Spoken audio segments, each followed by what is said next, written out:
Hoy no vamos a hablar de productos, ni vamos a hablar de rentabilidad, ni de si es mejor invertir en bolsa o en inmuebles. Hoy quiero contarte una historia real que vi trabajando en banca. Una historia de una persona que ganó mucho dinero de golpe y aún así se metió en un problema muy serio. No fue por una estafa, no fue por mala suerte, ni tampoco porque hiciera nada ilegal. Fue por un error muy básico de planificación, un error que mucha gente comete cuando entra dinero de verdad. Porque a veces el problema no es cuánto ganas, sino cómo te mueves con el dinero cuando va todo bien y cuando te quedas sin margen. Así que no te pierdas este vídeo. ¡Vamos allá! Cuando trabajas en banca conoces a muchísimos clientes y la gran mayoría hacen su vida, operan con normalidad y prácticamente no lo ves nunca en la oficina. Y en banca eso suele ser una buena señal.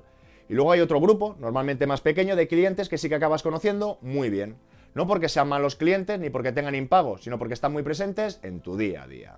Y no es que fallen, es que viven siempre muy ajustados. Y esto no es algo puntual, es una manera de operar, una forma de relacionarse con el dinero. Gente muy activa, muy trabajadora y muy ambiciosa, pero con muy poco margen.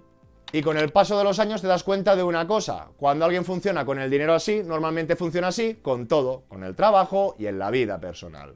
Y esto no es ni bueno ni malo, pero marca mucho cómo afrontan los problemas cuando algo se tuerce. Y este cliente en concreto era Api, del sector inmobiliario, un profesional con mucha experiencia. Estamos hablando de una persona con más de 50 años, con recorrido, con calle, con un olfato para los negocios. Tenía su empresa, que facturaba más o menos unos 300.000 euros, y a nivel personal se atribuía un sueldo de unos 60.000 euros brutos.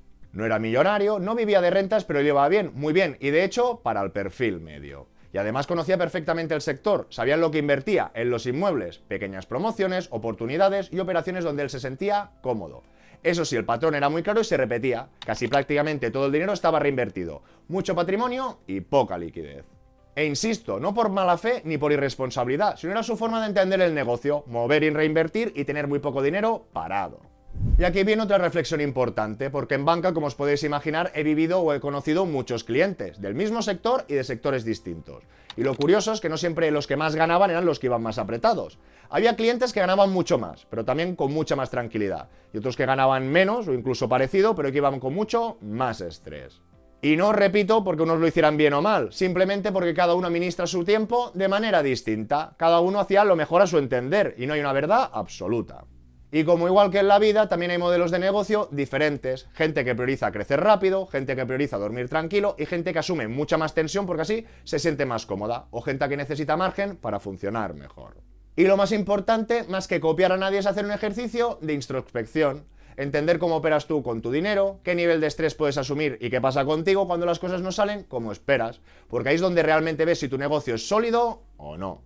Con lo que avanzamos y llegamos a verano del 2009 y pasa algo totalmente inesperado. Nuestro protagonista, que además de ser API, inmobiliario y un aficionado del póker, gana un torneo. Y precisamente no gana poco, gana alrededor de 800.000 euros.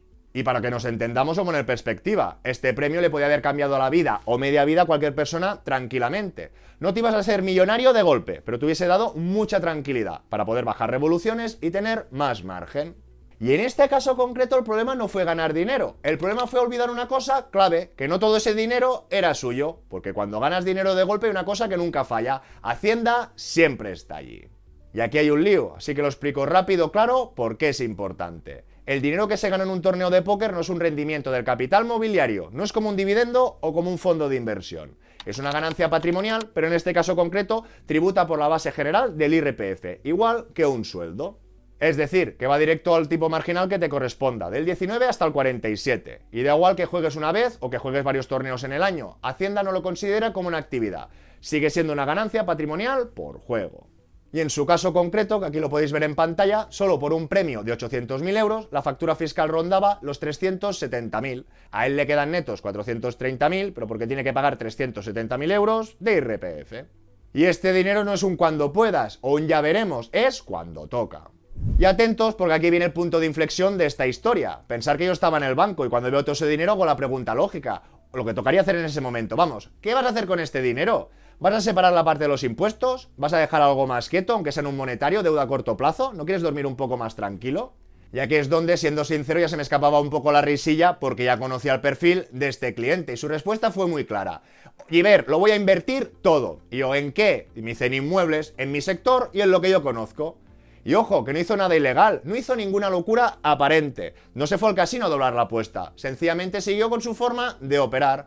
Todo reinvertido, todo trabajando, todo junto y prácticamente nada separado de Hacienda.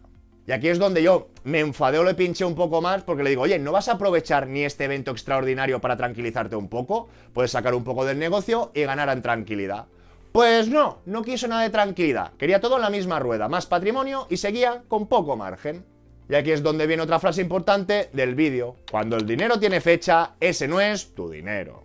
Porque ese dinero no era ahorro, o al menos una parte, y no era inversión libre ni era opcional. Tenía nombre y apellidos, y una fecha de vencimiento, al menos insisto por la parte de los impuestos. Y entonces llega la emoción, llega marzo del 2020 y llega el COVID. El mercado inmobiliario se paraliza, no se vende y no se firma, no se mueve nada. Las operaciones que estaban a punto se congelan, las oportunidades desaparecen y la liquidez deja de existir. Pero hay algo que nunca para, Hacienda. Y aquí un matiz importante para decirlo bien. Hacienda sí que distingue entre los que se esconden o intentan engañar y el que intenta cumplir. No es lo mismo no presentar nada que presentar y reconocer la deuda y pedir un aplazamiento. Pero aunque haya buena fe, el mecanismo sigue. Si no pagas cuando toca, empiezan los recargos, los intereses y el procedimiento. Y ojo, ojito, que hay que hacer también otra mención, porque aquí viene el detalle que cambia toda esa historia. Este cliente podía buscar un poco de aire para la empresa, podía tirar de los psico-COVID, que le hubiesen dado algo de financiación. Pero aquí concretamente ya no estamos hablando de la empresa, estamos hablando de una deuda a nivel personal de un premio sobreavenido. Él no tenía esa liquidez y ya tenía un nombre y una fecha de vencimiento. Y como os podéis imaginar, a partir de aquí empieza la cadena de problemas. Y esto sí que era una bola de nieve, pero en negativo. Recargos sobre la deuda, intereses acumulándose y embargos preventivos para asegurar el cobro.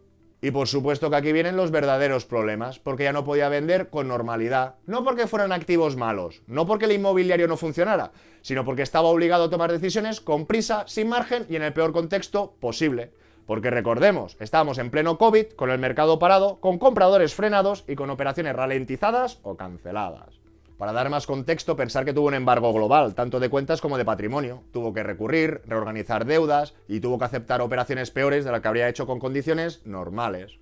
Y eso sí, al final no fue una ruina total, pero la diferencia entre lo que podía haber sido y lo que acabó siendo, pues fue enorme. No lo vamos a negar, ¿que ganó mucho dinero? Sí, pero le quedó mucho menos de lo lógico, y además con un desgaste brutal por el camino, ya sea mental, financiero y operativo. Y aquí viene la lección de verdad, sin juicios y sin moralina, porque esta historia no va de póker, ni de inmuebles, ni siquiera de impuestos, va de algo mucho más simple, como puede ser ganar mucho dinero y aún así liarla. Puedes ser bueno en tu sector y cometer errores básicos, porque este problema no fue de riesgo, el problema fue de mezclar el dinero que no podía fallar con decisiones que necesitaban tiempo. Recordar, el crecimiento y la tranquilidad no son lo mismo, y no todo el dinero sirve para lo mismo. ¿Que tenemos un dinero para invertir? Hay dinero para asumir riesgo, y hay un dinero que no es tuyo, aunque pase por tu cuenta, y ese dinero no se toca, no se optimiza ni se reinvierte, sencillamente lo separas y esperas. Porque si no lo haces tú, muy probablemente el sistema lo hará por ti, y créeme, Hacienda siempre juega la última mano. Y aquí viene el aprendizaje que para mí es clave. No es un vídeo contra invertir, ni contra el riesgo, y desde luego contra ganar dinero. Es un vídeo contra siempre vivir al límite. Porque cuando todo va bien, nadie se acuerda del margen, pero cuando algo falla, y siempre acaba fallando algo, el margen lo es todo. Ya sea en inversiones, en hipotecas, en Hacienda o en la vida misma. Ser ambicioso está muy bien, pero ir siempre al límite no tanto. Vamos, que no te hagas trampas al solitario.